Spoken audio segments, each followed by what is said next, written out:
jalan di sepanjang garis pantai sambil mengumpulkan kerang-kerang, Wak. Karena dia suka nengok kerang yang dia tangkap, diambillah satu kerang yang memang ukurannya kecil nih. Terus disimpan sama siapa nih? Sama si Winda. Nah, pas lagi asik-asiknya main, Wak, tiba-tiba datanglah ini dua orang kakak pembina mereka yang menyusul mereka. Dari jauh si kakak pembina ini bilang, "Woi, kalian ngapain di sana? Ayo balik, bentar lagi acara selanjutnya mau dimulai," kata si kakak ini. Nah, mendengar teriakan itu dengan buru-buru mereka pun langsunglah berlari terbirit-birit kembali ke area perkemahan. Nah, si Winda, Wak, yang ternyata punya riwayat sakit lemah jantung, dia memilih untuk berjalan pelan-pelan aja. Apalagi jalanan yang harus mereka lalui itu terjal dan penuh semak-semak, yang semakin membuat si Winda ini nggak bisa berlari. Nah tuh, Winda berjalan santai aja kan, ditemani juga sama Ririn dan Keisha. Sementara teman-teman lainnya sama dua kakak pembina tadi udah jauh nih lari ke depan. Nah, pas mereka masuk ke perkebunan karet, Wak, tiba-tiba saja Winda, Ririn, sama Keisha mendengar ada suara orang berlari nih dari arah belakang. Mereka pun panik ya kan, dikiranya orang yang berlari itu adalah kakak pembina mereka yang kesal nih sama mereka gara-gara jalan terlalu santai kali. Akhirnya tanpa melihat ke belakang mereka pun berlari juga, Wak, sekencang mungkin,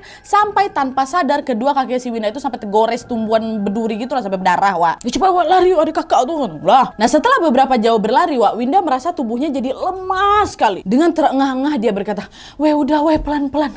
Aku udah gak kuat lagi," kata si Winda. Nah, karena suara larian kakak pembina yang mengejar mereka tadi di belakang udah gak ada, Riri sama si Keisha pun dengan sigap langsung memapah si Winda sambil berjalan pelan-pelan. Terus nggak lama kemudian mereka berpapasan nih, Wak, sama Pak Gio, bapak yang waktu tempat mereka numpang mandi itu, Wak. Berpapasan, kebetulan Pak Gio ini lagi ada di kebun karet itu. Nengoklah kan Pak Gio, "Ya Allah, Winda, kenapa kaki kau tuh jalan sampai pincang-pincang kayak gini kau?" Kata siapa? Kata Pak Gio. "Iya Pak, tadi kami lari-lari soalnya takut dimarahin kakak pembina. Tadi ada kakak pembina yang ngejar kami, Pak," kata si Keisha. "Hah?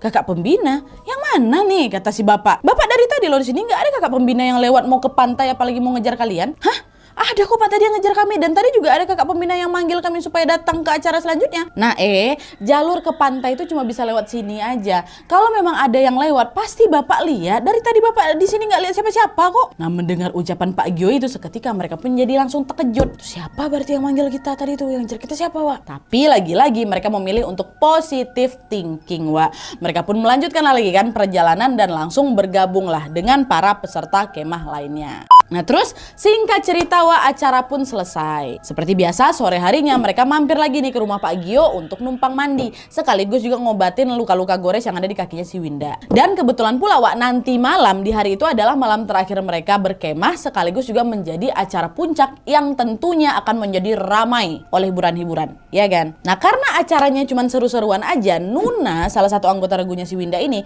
sengaja, Wak, dia minta mandi duluan nih karena dia mau dandan. Nah, melihat Nuna yang asik dandan, akhirnya Winda